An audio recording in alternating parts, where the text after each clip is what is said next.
검찰 수사를 방해한 혐의로 구속영장 심사 출석을 앞둔 부장검사가 투신해 스스로 목숨을 끊었습니다. 관련된 이야기 배혜림 법조팀장과 함께하겠습니다.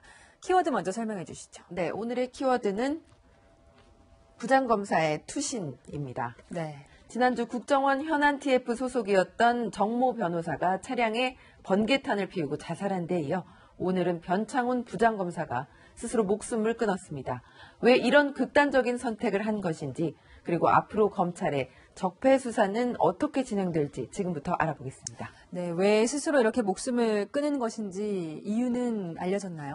네, 검찰의 수사 방해 사건이 공개 수사로 전환된 것은 불과 열흘밖에 되지 않았습니다. 네. 그러니까 지난달 27일 검찰은 파견 검사 3명의 집과 사무실을 압수수색하고 공개 소환 조사를 시작했는데요.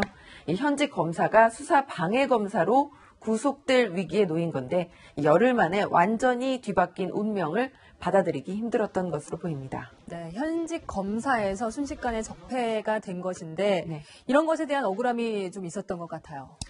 네, 우선 변창훈 부장검사가 국정원으로 파견을 갔었던 지난 2013년으로 되돌아가 보겠습니다. 당시는 박근혜 전 대통령의 집권 첫 해였죠. 그러니까 국정원 댓글의 최대 수혜자는 박 전 대통령이었습니다. 이 때문에 당시 이른바 청와대와 검찰, 여권의 주류는 댓글 수사가 확대되는 것을 원치 않았던 상황이었습니다. 네. 정부 그리고 검찰 수뇌부와 함께 수사에 대비한 건데 마치 이 파견 검사 3명이 이를 주도한 것처럼 몰리고 있다는 점에 억울해한 것으로 보입니다. 이 본인이 수사를 하던 검사인데 본인이 구속이 될 위기에 놓인 것도 어떤 원인이 된 것 같아요.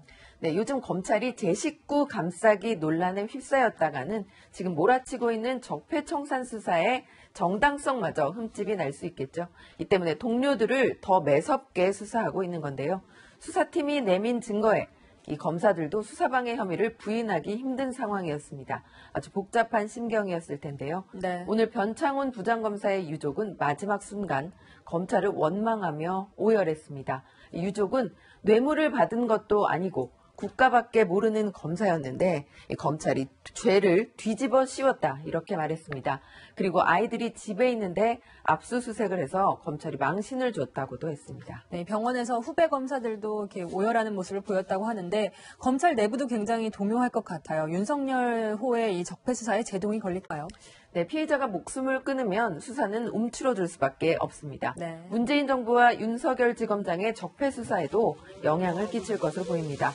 어떤 정권에서 어떤 것을 정의로 규정하고 수사를 하든 이명박 정부에서도 문재인 정부에서도 피의자가 스스로 목숨을 끊는 비극에서 검찰이 벗어나지 못하는 이유가 무엇인지 생각해 봐야 할 것 같습니다. 네, 여기까지 듣겠습니다. 배혜림 법조팀장이었습니다.